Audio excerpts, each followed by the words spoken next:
వైఎస్ఆర్ కాంగ్రెస్ పార్టీలో కన్స్ట్రక్ట్గా మాట్లాడతా చురకలు అంటించడంలో సిద్ధహస్తురాలు రోజా.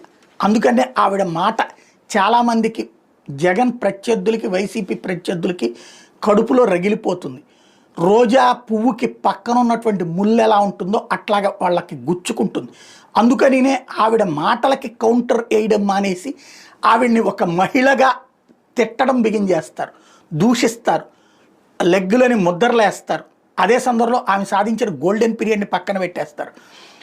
వ్యక్తిత్వ హననం, వ్యక్తిగత దూషణ చేస్తుంటారు. బట్ మొండిగా నిలబడుతుంది, మూర్ఖంగా కాదు కానీ మొహమాటం లేకుండా తిట్టేయగలుగుతుంది.